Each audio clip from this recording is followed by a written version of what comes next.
Basahin po natin ang komento. Ito po ay galing kay Efren Baeza. Ito po ang kanyang katanungan. Hindi po sa pagkamatay ni Juan Bautista nang simula ang bagong tipan.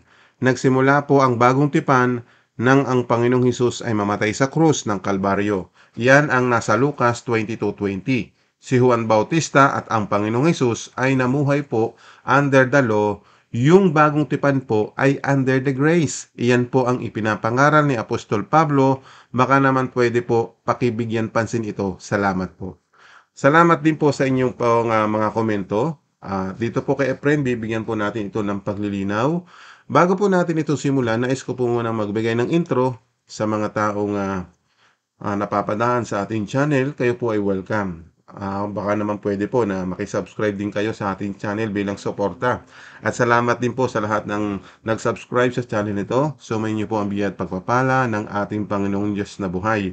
Manatili po kayo sa channel nito at marami po kayong matututunan. Balik po tayo sa ating paglilinaw na kung saan ay bigyan po natin ito ng paglilinaw na ibabase po natin sa kasulatan. Kaya muna natin basahin para mabigyan natin ito ng tamang unawa, tamang diwa, tamang paliwanag.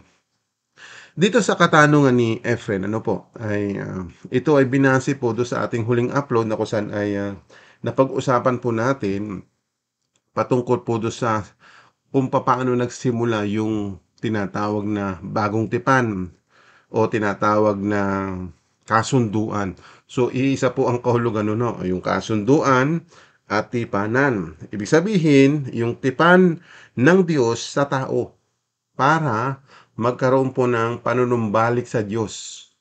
Yun ang dapat nyo malaman. Bakit? Kailangan ng ganitong proseso para maintindihan natin. Kasi pag may lumang tipan, may mga prosesong ginaganap doon. Nang sa ganun ay mabigyan ng kaluguran ng Diyos. Bagamat, ang mga namuhay po nung lumang tipan ay hindi po nakasunod sa paraan ng Diyos. Kaya gumawa po ang Diyos ng bagong tipan. Ano po? At ang bagong tipan na yon ay isa sa katuparan ng kanyang anak.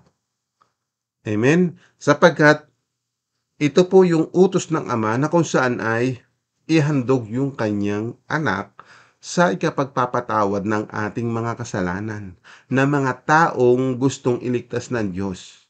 Bakit? Ganito po yan. Bakit po nagkaroon ng bagong tipan? Alam natin bakit may lumang tipan. Dapat nating alam ang kaparaanan yung mga naganap doon sa lumang tipan. Amen? Doon sa lumang tipan, mayroong tinawag ang Diyos para mamuno at pangunahan yung kanyang bayang Israel na pinili. Amen? Ngayon naman, dahil ang bayang Israel po ay hindi na nakakasunod sa palatuntunan ng Diyos, kaya gumawa ang Diyos ng panibagong kasunduan.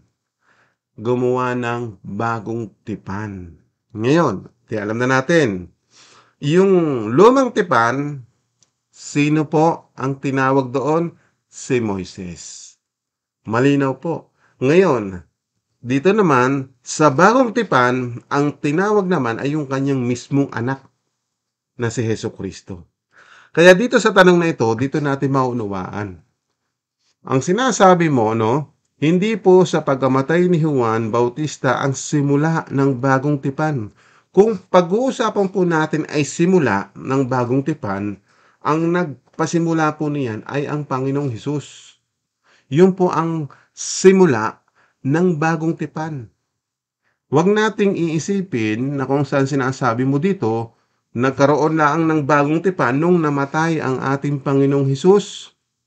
Ayan ang ating aalamin. So, babasahin muna natin yung sagot doon sa ating binigyan ng analogy. So, inanalyze natin yung lumang tipan ay si Moises, ang namuno at ginamit ng Diyos para pangalagaan at pangunahan ang bayang Israel. Amen? So, ngayon naman, nagkaroon ng bagong tipan. Sino naman yung bagong tipan? Para simulan yung bagong tipan. Di ba't ang ating Panginoong Hesus? So, basahin muna natin yung talata na magbibigay sa atin ng unawa. Basahin natin. Ngayon, Dito sa mga sulat po ni Propeta Jeremias, para mabigyan lang tayo ng idea o kaalaman doon sa luma at bagong tipan. Dito sa Jeremiah 31:31 basahin natin. Sinabi pa ng Panginoon, darating ang panahon na gagawa ako ng bagong kasunduan sa mga taga-Israel at taga-Huda. So malinaw po, gagawa ang Panginoon ng bagong kasunduan. Ang tanong, 'di ba't alam natin yung kasunduan sa lumang tipan ay ang namuno ay si Moises. Ngayon, aalamin natin ang kasunduan namang itong gagawin ng Panginoon nung Ama sa pamagitan ng kanyang anak na si Jesucristo. 'Di ba? So ngayon, ito po ang mga talata pa na magbubukas sa atin ng kaisipan. Basahin natin dito sa Hebreo 9:15. Kaya si Kristo ang ginawang tagapamagitan sa atin at sa Diyos sa bagong kasunduan. Malinaw. Ano ha? Malinaw na. Sapagkat sa pamagitan ng kanyang kamatayan, tinubos niya ang mga taong lumabag sa unang kasunduan. Sino po ang tinubos? Yung mga taong lumabag sa unang kasunduan. Sino-sino yon? Ay di ba't ang mga taga-Israel? Ang namumuno ay si Moises? Yun nga sinasabi ko sa inyo, itong mga Israelitang ito hindi na sumusunod sa kaparaanan ng Diyos, sa mga utos ng Diyos. Ituloy pa natin. Dahil dito, matatanggap na mga tinawag ng Diyos ang walang hanggang pagpapala na ipinangako niya. Ibig sabihin, matatawag din pala. Ibig sabihin po, yung tinawag ng Diyos, sino yung mga tinawag ng Diyos? Alam natin na kahit hindi Hudyo, pwedeng tawagin ng Diyos at makatanggap din ng pagpapala na ipinangako ng Diyos sa mga taong susunod. Amen? Kasi ang gusto lang naman talaga ng Panginoon, sumunod sa kanyang kaparaanan, sumunod sa kanyang mga utos. Amen? Yun lang, yun lang po ang layunin ng Diyos sa mga tao na matutong sumunod sa kaparaanan ng Diyos. Amen? Marami kasi ngayon gumagawa ng sariling kaparaanan. Amen? Ang dami-dami ngayong iglesia saan kayo pupunta, kanya-kanyang kaparaanan yan. Hindi sila naglilingkod sa tunay na Diyos kung tutuusin. Bakit? Tumatawag nga sila sa kanilang pinaglilingkurang Diyos, pero ibang Diyos ang kanilang pinaglilingkuran. Kasi makikita natin yung kaparaanan ng tunay na Diyos, yun ang dapat susundin yung sa kanyang kaparaanan. Pero ang kanilang sinusunod nitong mga leader na ito ay taliwas sa inuutos ng Diyos. Kaya marami talaga maliligaw. Kaya humanda kayo sa paghahatol ng Panginoon. Kaya kung hindi kayo magiging masiyasat, hindi kayo mapanuri sa inyong pananampalataya, talagang inyong susuriing mahigit ang inyong bang lugar na pinag-uupuan, iyan ba ay talagang kayo ay hindi mapapahamak? Ang inyong mga sinamahang mga iglesia ay may magdahahatid sa inyo sa Diyos para bigyan kayo ng buhay na walang hanggan? Ayan po, ang kailangan natin, alamin ang pamamaraan ng Diyos. Ngayon, balik tayo, no? Dahil ang pinag-uusapan po natin, para makita lang natin itong katanungang ito ni Efren, no? Para hindi tayo malayo. Kasi ang o magiging unawa natin sa bagay na ito, kung ang tinatanong mo ay hindi sa pagkamatay ni Juan ang bagong tipan, yan po ay nagsimula sa ating Panginoon Kristo. Hindi pa po nung namatay siya, tsaka lang nagkaroon ng bagong tipan. Hindi po ganun. Mula nung nagsimulang mangaral ang ating Panginoon Kristo, doon matutupad yung propesiya sa Kanya. Na sapagkat mauuna muna yung si Juan Bautista para ihanda ang lalakaran ng ating Panginoon. Yan po'y propesiya para malaman ninyo. Hindi pa yun sa tinatawag na pagkamatay ng ating Panginoon Kristo.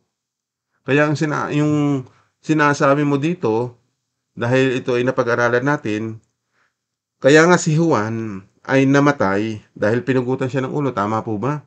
Doon nagsimula naman ang Panginoong Jesucristo na magsimulang mangaral, 'di ba? Napansin mo ninyo yung senaryo? Bakit hindi siya nangaral nung age of 25, 29, pero nasa hustong gulang, age of 30? Doon siya nag-umpisang mangaral dahil 3 taon lang po siya nagkaroon ng ministeryo o pangangaral dito sa mundo. Kaya noong age of 33, doon siya napako. Ipinako sa krus para mamatay. Ang ibig sabihin po noon, ang magiging mangyayari doon ay para tubusin ang ating kasalanan. Tapos sinasabi mo, doon pala magsisimula ang bagong tipan. Nagsimula yan kay Kristo. Kaya yung kay Kristo nagsisimula, bakit? Siya ay yung binigyan ng kapamahalaan ng Ama para pamahalaan naman yung mga taong sasampalataya. Basahin muna natin itong talatang ito para magbigay sa atin ng pangunawa. Malakias chapter 3 verse 1. Doon natin makikita yung propesiya ng Panginoong Diyos na makapangyarihan. Basahin muna natin para maunawaan natin. Ano po? Ito ang sinasabi. Makinig kayo sa sinasabi ng Panginoong makapangyarihan. Ipapadala ko ang aking mensahero, mauuna siya sa iyo upang ihanda ang dadaanan mo. At ang Panginoon na inyong hinihintay ay biglang darating sa kanyang templo. Darating ang inyong pinakahihintay na sugo na magsasagawa ng aking kasunduan. Yan po ang magsasagawa ng kanyang tipan. Basahin nga natin kasi dito kasunduan. Kasi ang ating pinag-uusapan tipan, baka ibig mo sabihin, bakit iba ang nakasulat diyan? So, puntahan natin yung ibang salin para malaman natin yung salitang tipan o tipanan. Diyan din po sa Malakay chapter 3 verse 1. Basahin muli natin, ano? Narito, aking sinusugo ang aking sugo. Sinong tinutukoy doon? Si Jesus. At siya'y maghahanda ng daan sa harap ko. At ang Panginoon na inyong hinahanap ay biglang paroroon sa kanyang templo. At ang sugo ng tipan na inyong kinaliligayahan, narito, siya'y dumarating, sabi ng Panginoon ng mga hukbo. So, ibig sabihin, yung tipan, si Kristo po yun, yung bagong tipan. Malinaw po? Ay, saan ba nagsimula? Kay Kristo po. Walang ibang magkakaroon ng simula ng bagong tipan kung wala ang Kristo. Yan po ang inilinaw ko lang po sa inyo. No? Sa tanong po ni Efren, hindi po sa pagkamatay ng ating Panginoong Hesus bago nagkaroon ng tipan. Noong nagkaroon po na tinatawag na preparation, na kung saan ay para makilala ang ating Panginoong Kristo, yun po ang tipan. Si Kristo ang tinutukoy ng bagong tipan. Ngayon, para maintindihan ba natin ang mga bagay na ito, puntahan natin itong Hebreo 8:8. Sinasabi dito sa sulat ni Apostol Pablo, basahin natin. Sapagkat sa pagkakita ng kakulangan sa kanila, ay sinabi niya, narito, dumarating ang mga araw, sinabi ng Panginoon, na ako'y gagawa ng isang bagong pakikipagtipan sa sambahayan ni Israel at sa sambahayan ni Juda. Tuloy natin sa verse 9. Hindi ayon sa tipang aking ipinagtipan sa kanilang mga magulang ng araw nang sila'y aking tangnan sa kamay upang sila'y ihatid sa labas ng lupain ng Ehipto, sapagkat sila'y hindi nanatili sa aking tipan at akin silang pinabayaan, sinasabi ng Panginoon. Puntahan natin sa isang salin. Hindi ito katulad ng kasundo ang ginawa ko sa mga ninuno nila noong akayin ko sila palabas sa Ehipto. Hindi nila sinunod ang unang kasunduang ibinigay ko sa kanila, kaya pinabayaan ko sila. Tandaan po ninyo may layunin ang bagong tipan. Kung tutulad din tayo sa mga Israelitang hindi sumusunod sa kaparaanan ng Diyos, pwede rin tayong pabayaan ng Diyos. Nakita po ninyo? Yung po'y parang anino, yung lumang tipan. para ipakita sa hinaharap. Kaya panglahatan ito, Hudyo ka man, Israelita ka man, hindi ka man kalahing Israelita, Pilipino ka, ano mang lahi mo, kung si Kristo ang namumuno, kailangan nating sumunod. Dahil siya ang bagong tipan. Sa kanya nagsimula ang bagong tipan. Amen? Kaya nga po, yung ating binasa kanina, siya ang magsasagawa. Kaya nangaral siya sa unang ministeryo niya. 'Di ba? Bago siya mangaral, nakakulong na si Juan Bautista. Basahin natin yung Marcos para maintindihan lang natin yung naganap at nangyari dito sa mga sulat ni Marcos. Basahin natin. Ito ang magandang balita tungkol kay Hesukristo na anak ng Diyos. Nagsimula ito nang matupad ang isinulat ni Propeta Isayas tungkol sa sinabi ng Diyos sa kanyang anak. Ipapadala ko ang aking mensahero, mauuna siya sa iyo upang ihanda ang dadaanan mo. Di ba? Nauna muna si Juan Bautista na mangaral. Pagkatapos ni Juan Bautista, yung po, doon naman po nagsimula. Hindi po nung ipinako ng krus at namatay, yung sinasabi po ni Efren, ano? Nililinaw ko lang po ito, no? Yung sinasabi mo dito na yung bagong tipan ng Panginoon Jesucristo mamatay sa krus, sa Kalbaryo. Kung ibabase natin itong Lucas, yan po ay isang pagpapahayag ng kanyang kamatayan. Nakita po ninyo? Dapat yung malaman, basahin natin para maintindihan lang ni Efren at ng mga taong ganito rin ang diwa na kung saan ay nung daw namatay ang Panginoong Hesus, doon nagsimula ang bagong tipan. So basahin natin ano po para ma-elaborate natin ng tama. Sabi dito, ito po yung ibinigay po ni Efren na talata para maunawaan natin ano ho. Kasi dito siya bumase na dito nagsimula yung bagong tipan. Tingnan ninyo ha. Unawain natin itong talatang ito na kanyang ibinigay. Kasi tayo, pag nagbabasa tayo, uunawain natin yung maganap at nangyari. So ano yung pangyayari dito? Basahin natin. Pagkatapos nila kumain, ganun din ang ginawa niya sa inumin. Kinuha niya ito at nagpasalamat sa Diyos at sinabi, ang inuming ito ang bagong kasunduan na pinagtibay ng dugo kung mabubuhos dahil sa inyo.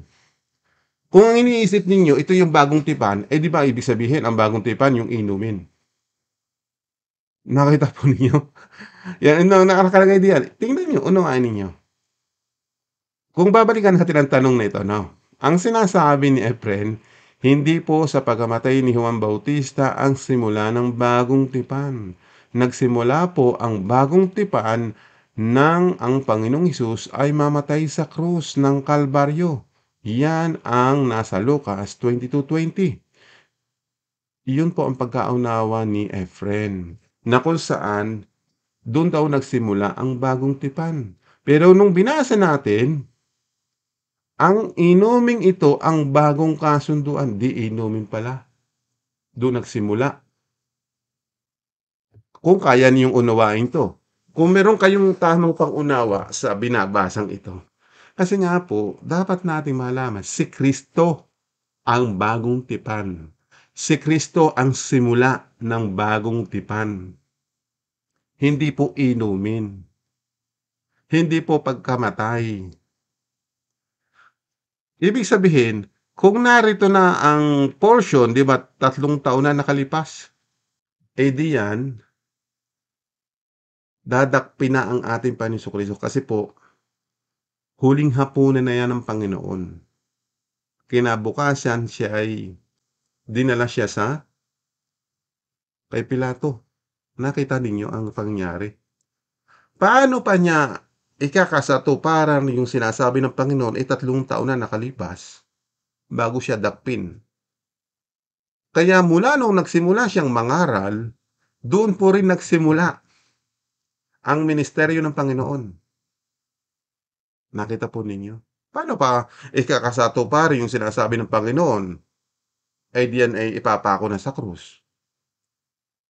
Yung simula ng kanyang pangangaral, balikan natin. para maintindihan lang natin ano po. Kasi po, pag hindi talaga tayo nag-a-analyze ng senaryo at nangyari, hindi talaga natin basta-basta mauunawaan. Amen? Ngayon, balikan natin ano. Dahil dito ang binasa natin ay si Marcos chapter 1 verse 1, dito natin nakita yung kalalagayan ng ating Panginoon Kristo sa isang salin para maintindihan ninyo, no? Sabi dito, puntahan natin. Marcos 1:1. Ang pasimula ng ebanghelyo ni Hesukristo ang anak ng Diyos. So diyan nagsimula. Nangaral ng ebanghelyo ang ating Panginoon Hesukristo. Iyan po ang sinasabi dito sa Malakay chapter 3 verse 1. Makinig kayo sa sinasabi ng Panginoong makapangyarihan. Ipapadala ko ang aking mensahero. Tingnan po ninyo, kailan siya nagmensahe? Di ba't dito sa Marcos chapter 1 verse 1, malinaw po ano? Nang pasimula ng ebanghelyo ni Kristo. Diyan po nagsimula, kaya nga inaisulat ni Marcos. Tuloy natin ang naganap at nangyari. Sabi dito, kung sa verse 2 natin itutuloy, ayon sa pagkasulat kay Isayas na propeta, narito, sinusugo ko ang aking sugo sa unahan ng iyong mukha na maghahanda ng iyong daan. Di ba't malinaw po? Ito po ay natupad sa propesiya ni Malakias na binasa natin sa chapter 3 verse 1. Malinaw po. Ito po yun. Malakay o Malakias chapter 3 verse 1. Iyan ang nakasaad sa lumang tipan na matutupad sa bagong tipan na naisulat ni Marcos. Ngayon, baka magulat kayo. Ano namang connection ni Propeta Isayas? Bakit ganun din ang kanyang pahayag? Alam niyo po, merong tinatawag na major prophet, si Isayas po yon. At may minor prophet, yun po si Malakias. So, lahat ng kanilang sinasabi sa panahon ng mga Israelita, yan nga po'y matutupad sa bagong tipan. Hindi lang po kay Isayas na kung saan ay may propesiya tungkol sa ating Panginoon Kristo, maging doon sa huling propeta na si Malakias, ganun din po ang kanyang propesiya para maintindihan lang ninyo yung sinasabi ng mga propeta. Malinaw po, kaya binanggit din dito si propeta Isayas. Idagdag linaw ko lang po, no? Kasi nagbasa lang tayo kay Malakias. Idinagdag ko lang ito sa inyo, baka magkaroon ng comment na kung saan bakit gano'n naman ang sinabi ni Isayas? Meron bang ganung sinabi? Meron po. Kaya po sila nagkakaisa. Malayo man ang agwat o panahon at yung takdang panahon doon matutupad dahil utos ng Panginoong Diyos na makapangyarihan. Amen po ba? Magpatuloy tayo. Malinaw po. Kung itutuloy pa natin sa verse 3, ang tinig ng isang sumisigaw sa ilang, sino yung tinutukoy namang yung tinig na yun? Si Juan Bautista. Si Juan Bautista po ang naunang para ihanda ang dadaanan ng Panginoon. Tuloy natin. Ulitin natin. Ang tinig ng isang sumisigaw sa ilang, ihanda ninyo ang daan ng Panginoon. Tuwirin ninyo ang kanyang mga landas. Di ba't si Juan Bautista po ang nagsasalita diyan? Bagamat sulat iyan ni Marcos. Amen? Tuloy natin. Dumating si Juan na nagbabautismo sa ilang at ipinapangaral ang bautismo ng pagsisisi sa ikapagpapatawad ng mga kasalanan. So malinaw po. Si Juan Bautista po ang tinutukoy diyan na mauuna. Tapos, nung nangaral ang ating Panginoon Kristo, nung nakabilanggo na si Juan Bautista. So, alamin natin ano. So, pupunta tayo sa Mateo para maintindihan natin yung kalalagayan ng ating Panginoon Kristo. So, puntahan natin. Dito sa pangyayaring ito, no, Mateo 4:12. Ito po ay pagkatapos na tuksohin ng diablo si Jesus. Ito po yung after na siya tinukso ng 40 days doon sa ilang. So, ito po yung after na, no? Basahin natin sa Mateo 4:12. Nang marinig nga niya na si Juan ay dinakip, ibig sabihin nakulong po pala. Si Juan Bautista yung tinutukoy diyan. Kaya ang nangyari kay Jesus ay umuwi siya sa Galilea. Basahin po natin sa ibang salin. Baka makakita tayo ng tamang paliwanag. Ano? Kasi po, pag ako nagpapaliwanag, gusto ko marinig ninyo. Hinango ko talaga sa kasulatan. O, basahin mo nila. Ngayon, basahin natin dito sa ibang salin. Diyan din po sa Mateo 4:12, ASND version. Sabi dito, nang mabalitaan ni Jesus na nakulong si Juan, bumalik siya sa Galilea. So malinaw po. Nung nakulong si Juan Bautista, doon po naman magsisimula na mangaral ang ating Panginoong Hesus. Paano natin malalaman? Ituloy-tuloy lang natin ang pagbabasa. Pero hindi na siya nanirahan sa Nazaret, kundi sa Capernaum, isang bayan sa tabi ng lawa ng Galilea at sakop ng Zabulon at Naphtali. Sa ganitong paraan ay natupad ang sinabi ni Propeta Isayas. Ang lupain ng Zabulon at Naphtali ay daanan patungo sa lawa at nasa kabila ng ilog ng Jordan. Ang mga lugar na ito'y sakop ng Galilea at tinitirhan ng mga hindi Hudyo. Tingnan niyo po ha, hindi Hudyo. Tuloy natin sa verse 16. Nabubuhay sa kadiliman ang mga tao roon, ngunit makakita sila ng matinding liwanag kahit nasa kadiliman sila. At natatakot mamatay, maliliwanagan sila. 17. Simula noon, nangaral si Jesus. Yon. Nakita natin? Nung nakakulong si Juan Bautista, diyan nagsimula na nangaral ang ating Panginoong Hesus. Ibig sabihin, iyan po'y simula, no? Mga taon na kung saan ay lilipas po yung 3 taon. Kaya yung 3 taon na ang kanyang pangangaral, doon niya isasagawa ang mga plano ng Panginoong Diyos na makapangyarihan. Nakita po ninyo? Doon po sa nagsimula. Hindi po magsisimula ang bagong tipan ayon sa iyong pagkaunawa dito sa iyong ibinigay na talata. Matatapos na nga po 3 taon na nakalipas. Paano pa siya magsasagawa ng mga plano ng Diyos? Kung siya mapapako na sa krus. Nung nabuhay na muli, 40 days na lang po ang kanyang nalalabing araw bago siya umakyat ng langit. Nakita po ninyo? Kaya kung tayo'y mag-iisip, kung tayo uunawain natin ang nakasulat, hindi tayo malilito. Kaya huwag niyo sasabihin, base dito sa ating mga komento, ano, dito sa kaibigan Efren, huwag po kayo magagalitan, ho. Ang aking ipinapaliwanag, ipinapaunawa ko sa inyo yung naganap, nangyari, kung kailan ito matutupad. Dito sa ibinigay mong talata, ito po'y pagpapahayag ng kanyang kamatayan para maunawaan ng mga alagad na siya po ay babalik na sa Ama. At yung kanyang pagkapako sa krus upang naman matubos ang tao sa kasalanan. Kasi nung binasa natin, kasi ang pagkaunawa mo, no, kung babalikan natin ito, no, balikan natin itong tanong mo. Kasi para matapos na tayo. Kasi malinaw naman po yung aking pinapaliwanag, hindi naman para kayo ilituhin, guluhin. Kasi ang inyong kaisipan ay kailangan maibase sa kasulatan. Ang problema sa atin, hindi na nga tayo nagbabasa, hindi na pa natin inuunawa. Nakikinig lang tayo sa mga taong nangangaral na hindi rin nakakaunawa. Kaya matatransferan kayo ng kaisipang hindi nakakaunawa. Kaya itong channel na ito, no, mahirap talaga kung basa ng basa, kung hindi naunawaan. Kaya yung iba mag-comment, ay basa ng basa. Kasi sila ayaw nilang magbasa. Ang sinasabi ng salita ng Diyos, mapalad ang bumabasa. Kaya hindi sila mapalad, ayaw nilang magbasa. Amen? Kaya maraming nagtatanggol sa mga maling aral kasi ang kanilang aral hindi mula sa Diyos, mula sa tao. Ngayon, balikan natin ito, no? Basahin muli natin para maintindihan natin. Hindi po sa pagkamatay ni Juan Bautista ang simula ng bagong tipan. Nagsimula po ang bagong tipan ng Panginoong Hesus ay mamatay sa krus sa Kalbaryo.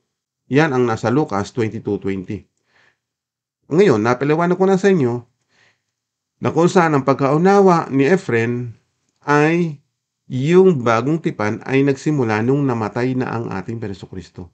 Pero kung ibabase natin sa kasulatan na binasa natin, nagsimula ito ang bagong tipan kay Kristo. Pero nung nagsimula po ng kanyang pangangaral para isagawa ang plano ng Diyos, mula nung siya'y nangaral, nung nakakulong na si Juan Bautista. Ibig sabihin, nung nakakulong, doon na rin po siya namatay, si Juan Bautista. Pinapagutan po ni Herodes ang ulo ni Juan Bautista. Nakita po ninyo. Yan ang hindi nalalaman ng mga taong hindi nakakaunawa ng kasulatan. Kaya salamat sa lahat na napapadaan. Umpisahan ninyo, tapusin ninyo para maunawaan ninyo ang nilalaman ng ating mensaheng pinag-aaralan. Huwag kayong paputol-putol ang inyong pakikinig dito. Lagi niyong uumpisahan at tatapusin. Pag hindi naintindihan, ulitin. Umpisahan uli para magkaroon kayo ng tamang unawa. Kasi pag hindi niyo uulitin, isang pasada lang yan, hindi agad niyo maget, hindi niyo agad makatch up, hindi agad niyo maunawaan. Kaya nga po, ang sinasabi ng kasulatan, mapalad ang bumabasa. Hindi lang basa, ang sinasabi ng kasulatan, mapalad ang bumabasa, nakikinig. Ibig sabihin nakikinig, inuunawa. Pag naunawaan mo, tutuparin mo. Ang problema sa nagbabasa ng kasulatan, nagbasa na, hindi pa inunawa, hindi pa tinupad. Kaya useless ang pagiging reliyoso ng isang tao. Useless din yung kanyang pananampalataya na kung saan ay hindi niya isinasa pamuhay. Yan ang nakakalungkot. So, balik tayo. Malinaw po ba? Kaya huwag nating iisipin, katulad po ni Efren, ang sabi niya, no? Si Juan Bautista at ang Panginoong Hesus ay namuhay po under the law. Mga kapatid ko sa pananampalataya at maging kay Efren, no? Para maintindihan natin yung salitang biyaya, basahin natin para maipaunawa natin ito kay Efren at doon sa mga taong naniniwala na kung saan ang biyaya, yung daw yung pinapangaral ni Apostol Pablo. Bigyan natin ito ng paglilinaw. Muli natin basahin itong tanong na ito, no? Si Juan Bautista at ang Panginoong Hesus ay namuhay po under the law. Ibig sabihin sa batas ni Moises. Yung bagong tipan po, under the grace, iyon po ang ipinapangaral ni Apostol Pablo. Mali po ang inyong unawa at pag-a-analyze sa bagay na ito. Ang ipinapangaral ni Apostol Pablo, si Kristo po. Yes, yan po yung biyaya. Hindi po si Apostol Pablo ang pinagmumulan na para ipangaral ang biyaya, kundi si Kristo po ang ibinigay na biyaya ng Diyos at siya rin po ang nangaral patungkol sa biyaya ng Diyos. Alamin natin para makita natin sa kasulatan. Ito po ang nilalaman ng kasulatan, basahin natin. Sa Lucas chapter 2 verse 40, basahin natin. At lumaki ang bata at lumakas at napuspos ng karunungan at sumasa kanya ang biyaya ng Diyos. Si Kristo po yung biyaya. Hindi po nasa under law ang ating Panginoon Kristo. Siya po yung dumating na biyaya ng Diyos. Yan po ay maling paliwanag at pangunawa do sa mga nangangaral, katulad po ng pangunawa po ni Efren na kung saan ay nakabalita siya, nakapakinig ng ibang nangangaral. Kaya ang kanyang unawa, maging si Jesucristo, yung ating Panginoon Kristo, ay nasa under of the law. Nasa panahon siya ng under of the law nung panahong nabubuhay si Juan Bautista. Bagamat noong pumanaw na si Juan Bautista, siya po naman yung tinatawag na bagong tipan para ipangaral ang mabuting balita ng Ebanghelyo. Kaya nga po, para maintindihan natin, basahin pa natin sa ibang salin para makita natin yung kagandahan ng ating binabasa. Basahin din natin sa ibang salin. Lumaki ang batang si Jesus at naging malakas at napakatalino at pinagpala siya ng Diyos. So dito makikita po natin, yung biyaya ng Diyos ay na kay Kristo. Kaya nga po si Apostol Pablo, kaya nga naipangaral dahil sa ibinigay po o pinagkatiwalaan si Apostol Pablo na maipangaral yung ebanghelyo. So basahin po natin dito sa unang Timoteo chapter 1 verse 11. Na naaayon sa magandang balita ng dakila at mapagpalang Diyos, ipinagkatiwala sa akin ang magandang balitang ito para ipahayag. Malinaw po. Hindi niya maipapahayag yung biyaya ng Diyos kung hindi ipinagkatiwala sa Kanya. Basahin natin sa ibang salin. Ayon sa ebanghelyo ng kalwalatian ng mapagpalang Diyos na ipinagkatiwala sa akin. Yan po. Dapat yung malaman, ang dating kalalagayan ni Apostol Pablo ay hindi po siya apostol. Bago siya naging apostol ay nakaranas po siya ng encounter sa ating Panginoong Kristo. Nung panahon ay kasagsagan po ang kanyang pag-uusig sa mga tagasunod ni Jesus. Kinukulong at humantong pa nga po sa pagpatay ng mga tagasunod ni Jesus.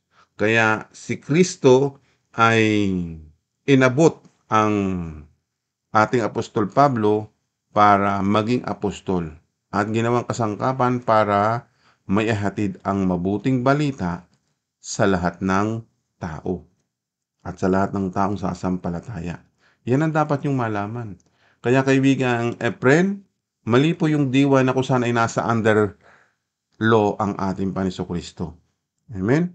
At yung sinasabi po dito, yung under grace na ipinapangaral ni Apostol Pablo, na ipapangaral na po ito ng ating Panginoon Kristo nung siya ay nagsimulang magministeryo. At pagkasilang pa nga po, siya ang tinatawag na biyaya ng Diyos. Amen? Magpatuloy tayo.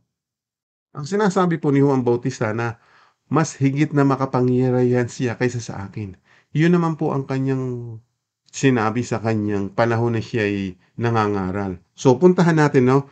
Para maintindihan natin na kung saan si Jesus naman po yung magtutuloy ng plano ng Diyos. Puntahan muna natin yung sinabi ni Juan Bautista para malaman lang natin. Ano? Dito po sa Mateo 3:11, ito po ang sulat ni Mateo para maintindihan natin yung naganap at pangyayari kung bakit sinabi ni Juan Bautista na mas makapangyarihan si Jesus kaysa sa kanya. Alamin natin dito sa sulat ni Mateo 3:11. Binabautismohan ko kayo sa tubig bilang tanda ng inyong pagsisisi. Ngunit, yung salitang ngunit, tandaan po ninyo ha, ibig sabihin, ito po yung ang pinaka-supera kaysa sa kanya. Ngunit may isang darating na kasunod ko. Mas makapangyarihan siya kaysa sa akin. Ni hindi ako karapat-dapat na maging alipin niya, babautismuhan niya kayo sa banal na espiritu at sa apoy. So malinaw po. Meron pong kasunod na mas makapangyarihan kay Juan.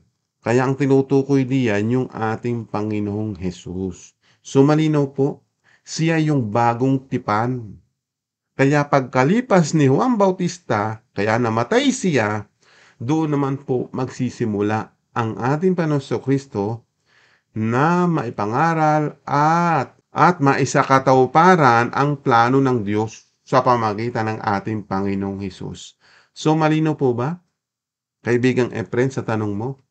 Kung namumuhay man sa panahon po ng law, noong natapos nga po ang buhay ni Juan Bautista, siyempre ang Panginoong Hesus naman po yung makapangyarihan, siya naman po ang magsasagawa ng mga plano ng Diyos. Kaya nga nawala na si Juan, namatay eh. Ngayon, para maunawahan natin, no? Kapag ang tao namatay, siyempre wala na yung kapangyarihan. Kaya nga si Jesus, walang kamatayan, ay walang maipapalit sa kanya. Siya na yung tinatawag natin na bagong tipan. Sa kanyang kaparaanan tayo susunod. So malinaw po. Bagamat si Jesus po ay nasa under of law, nung panahon ni Juan, namatay si Juan. Di ba?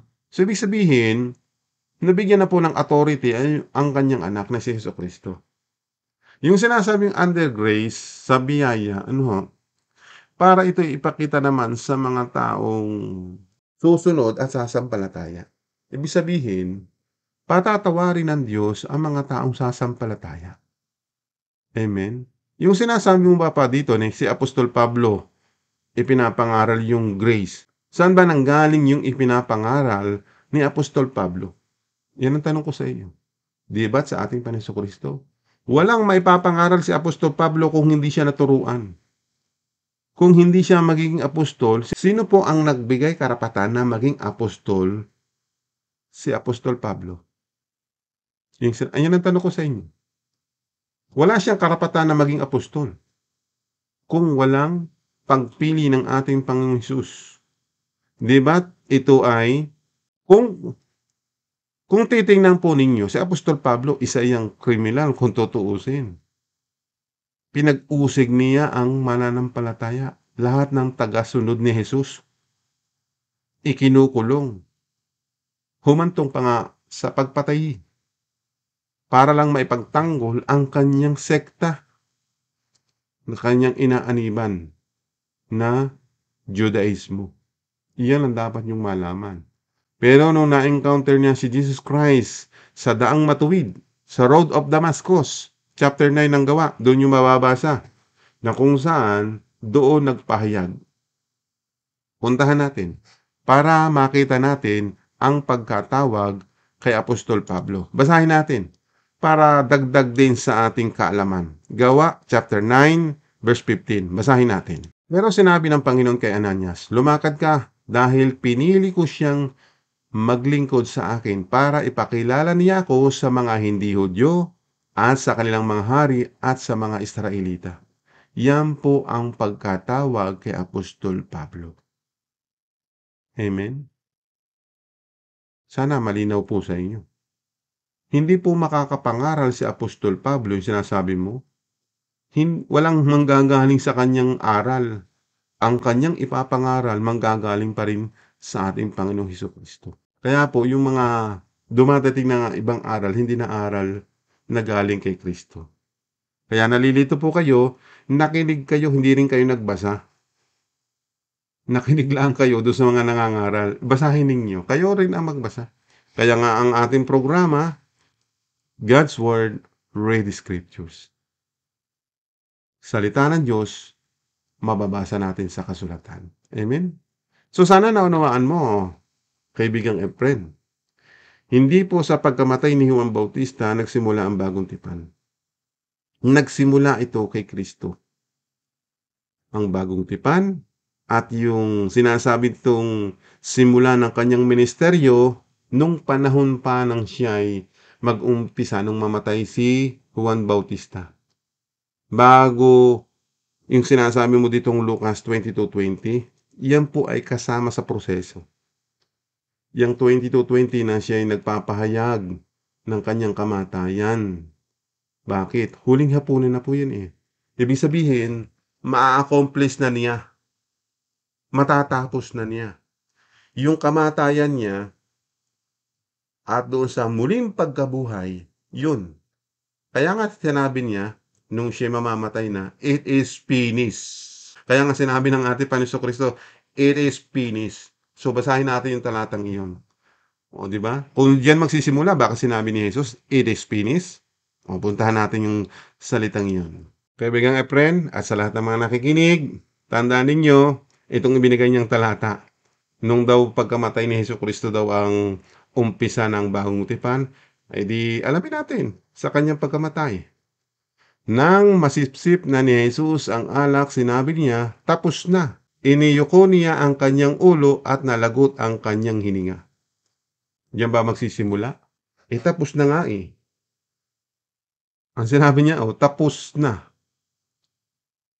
Na-accomplish na niya sa loob ng 3 taon yung kanyang pagmiministeryo. Pinakita sa kanyang mga alagad, tagasunod yung plano ng Diyos.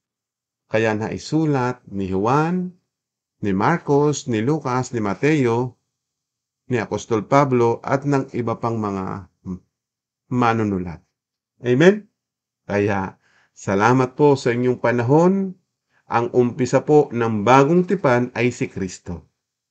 Nagsimulang nangaral ang ating Panginoon Kristo para ikasatuparan ang plano ng Diyos nung namatay naman si Juan Bautista sapagkat siya pinugutan ng ulo. At si Jesus naman, doon nagsimulang mangaral, itinuro ang lahat ng plano ng Diyos sa mga tao. Kaya gumawa ng himala, nagpagaling ang ating Panginoon Kristo, at nangaral ng mabuting balita. Ipinangaral ang Ebanghelyo ng Diyos. Kaya nakarating sa atin. Kaya tayong makikinig sa mga aral at turo ni Kristo, tatanggapin natin yung kaligtasan. Amen? Salamat po. Kay friend, salamat din sa iyong tanong. Sana nakarating ito sa iyo. Sana manawaan mo yung naging topic natin ngayon. Naway tayo magkaibigan pa rin. Pero kung ikay naniniwala sa aral at turo ni Kristo, magiging kapatid kita sa pananampalataya. No? Kaya kung gusto mo na maging kapatid kita sa pananampalataya, ilagay mo lang sa comment section na tagasunod ako ni Jesus. Ano? Hindi ko tagasunod. Maraming kasi ngayon tagasunod ni kung kani-kanino. Ang sinusunod nila yung kanilang leader, yung kanilang pastor. Ang ating sinusunod yung tunay nating pastor, siya ang ating apostol, siya ang ating punong pari. Walang sinong pari ang ating tinutukoy, no? Kundi si Jesus lang. Na kay Jesus po yung pagiging pari, pagiging apostol, pagiging propeta, nasa kanya lahat yung katangian. Kaya si Kristo yung ating namumuno, siya ang ating susundin. Amen? So salamat po sa inyong panahon at pakikinig. Naway kung nakaunawa ka, please like and subscribe to our channel.